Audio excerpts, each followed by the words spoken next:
अस्सलाम वालेकुम।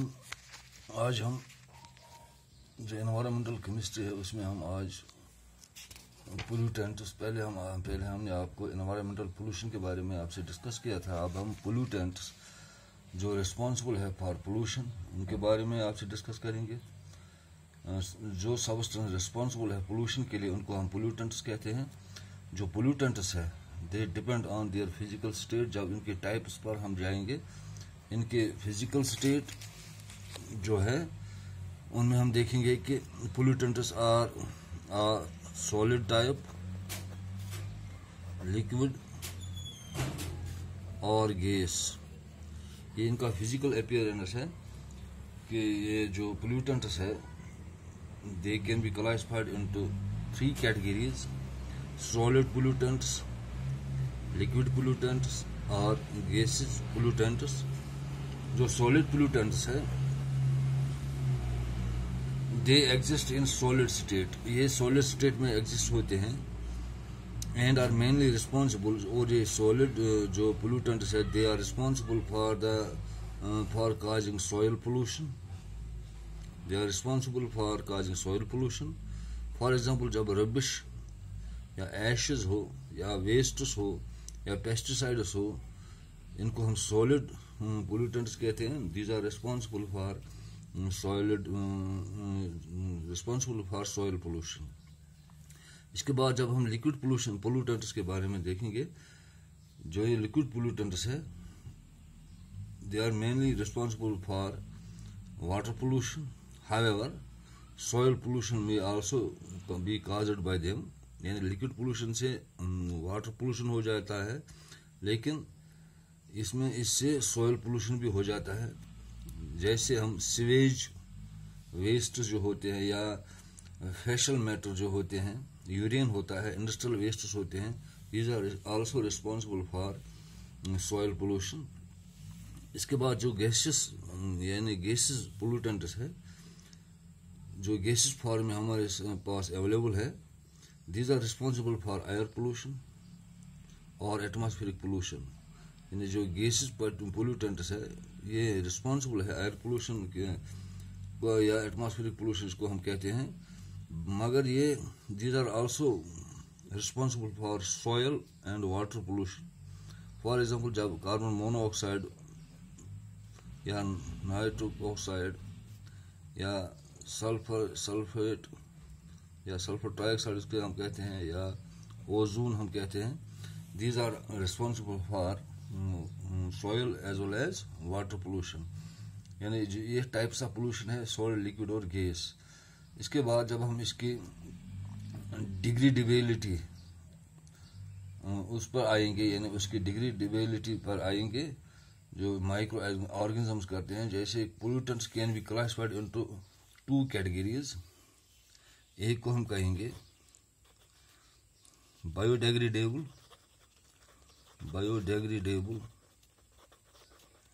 पोल्यूटेंट्स। जो बायोडिग्रेडेबल पोल्यूटेंट्स है, these are the substances that get degraded by microorganisms. वो सब्सटेंसेस जो डिग्रेड हो जाएंगे माइक्रो ऑर्गेनिज्म से, सच एज बैक्टीरिया, जैसे बैक्टीरिया होते हैं, into simple substances which rapidly break down by natural processes. जो ब्रेक डाउन होते हैं नेचुरल प्रोसेस से, जो नेचुरल प्रोसेसेस होते हैं, these are called biodegradable pollutants. उनको हम बायोडिग्रेडेबल पोल्यूटेंट्स कहते हैं। फॉर एग्जांपल, जब हम डिस्कार्ड करेंगे डिस्कार्डेड वेजिटेबल्स या वेस्ट स्लजेस, ये हमें बायोडिग्रेडेबल पोल्यूटेंट्स देते हैं। उसके बाद दूसरा आता है नॉन बायोडिग्रेडेबल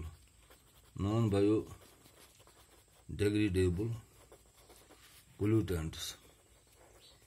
जो नॉन बायोडिग्रेडेबल पोल्यूटेंट्स है, these are the substances that degrade only slowly and remain in the environment in an unchanged form for many decades are called non-biodegradable pollutants.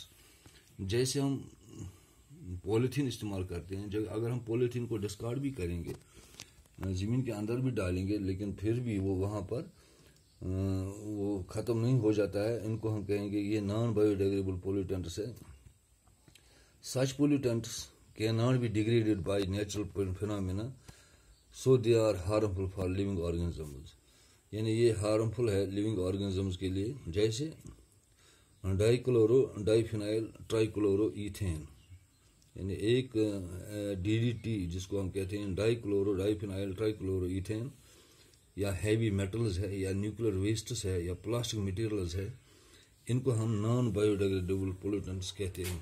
These are very harmful for the life processes और these are harmful for living organisms.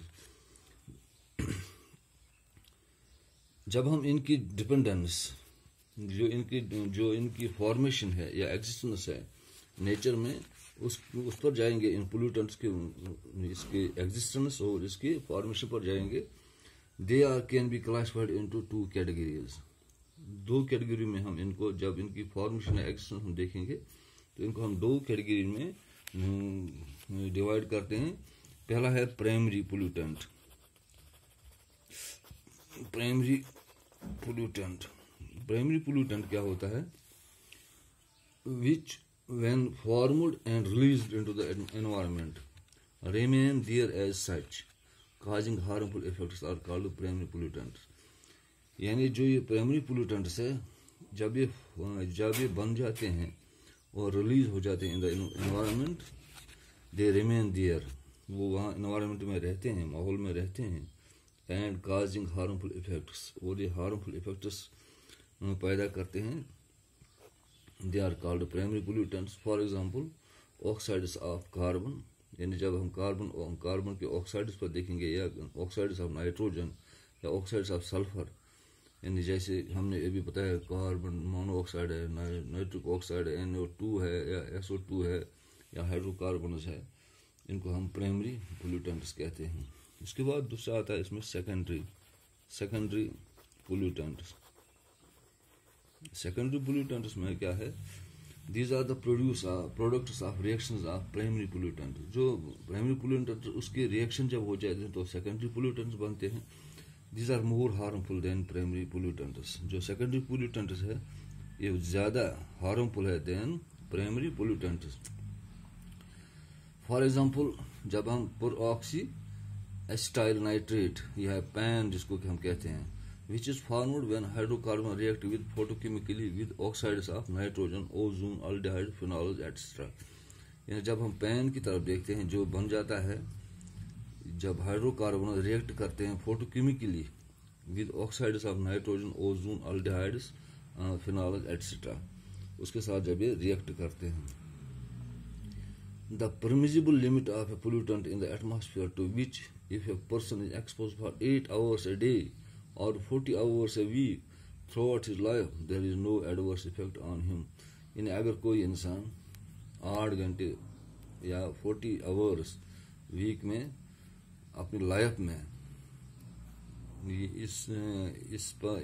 In pollutants के साथ expose हो जाता है तो there is no adverse effect on him, इसके ऊपर कोई एडवर्स इफेक्ट नहीं होता है। Is called threshold limit value, इसको हम TLV थ्रेशोल्ड लिमिट वैल्यू कहते हैं। जो TLV है,